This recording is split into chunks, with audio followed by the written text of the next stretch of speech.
If you're going to be stuck in a car for hours on your summer vacation, reaching for the potato chips may not be the best snack. Registered dietitian Andrea Holwegner is in with advice for healthy road trip snacks. Nice to see you. Nice to see you. A little bit of potato chip could fit in. Right, but just not just potato chips the whole time. And you know what? We just did a bit of an epic road trip out to Tofino, and lots of people know how long a drive that is. You better have some healthy food with you, or it can be trouble. You do. You get to your destination, and the family's crazy. Everyone's cranking. You start your holiday off on a very bad foot. Yeah, before we get into sort of what are some of the things we do want to eat, let's just talk about frequency. It's pretty easy just to keep eating the whole time you're driving. You bet. So either people leave in a rush and don't pack anything, or they mindlessly munch on stuff the whole entire duration of the trip. So what I call is the timing technique. So whether I'm talking about everyday nutrition at work or even on a road trip, you want to get something in every 3 to 5 hours. Okay, so you're not going to change that frequency just because you're on a road trip. Exactly. You want to stick to it. So structure it a little bit, you know, have some fun, but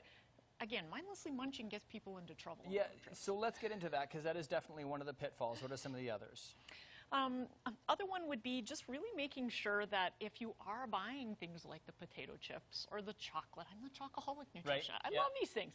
So put an endpoint that's a smaller bag than a giant family-sized unit of tortilla chips or whatever it may be. So if you're going to get a treat, buy the smallest single unit package you can get, and then it frames that endpoint a little bit sooner than the bottom of a giant huge bag of candy. Because you're saying we don't need to completely ignore junk food.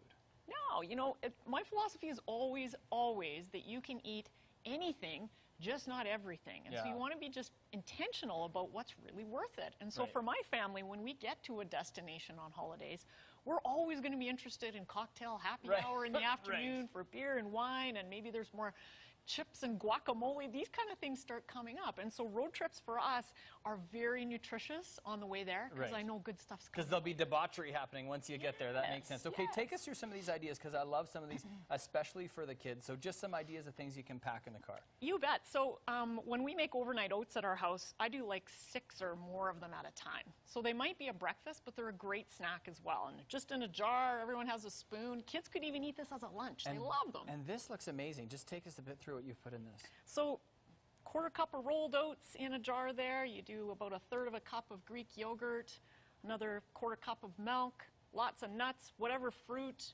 and you're good to go. In there, let it go. Yeah, sit overnight. Okay, and these, we talked about this off camera. These little packaging things, Tupperware, whatever they are, these are great for kids in the car. You can kind of hand it to them, and it's pretty fun for them. I know for myself, my son will get in the car and like a half an hour later, Mom, I need a snack. Yeah. And so, yeah, you can pass them back a couple carrots and things, but when you give them something that has kind of little snacky units, they just love it. I mean, adults do too. It's just more visually appealing. Yeah, and lots of variation I see you've got in these. So definitely pack some veggies in the car. Something like snap peas or radishes, carrots, grape tomatoes, they don't really take a lot of chopping. You can just throw them in a container and you're ready to go. Or bring like a giant Ziploc bag of these things with some hummus and you're good to go. That's a great idea. Cookies, once again, all about the moderation. You bet. So it may be that you're like, okay, I can't eat everything, but I can have anything. So this might be like, okay, we're having a bit of chocolate or we're having a bit of chips. That's fine. Yeah. But be intentional about what's really worth it. Right. Okay. I know you've got a bunch of examples on your website. What have you got, 20? I've got 20 healthy road trip snack attacks right on the front page of our website or blog. You can go to healthstandnutrition.com and download the list and see if there's anything there that might fit your next family holiday. Great advice. I could have used it a couple of weeks ago. Andrea Holwegner, always love to have you on. And once again, for more information, head to healthstandnutrition.com.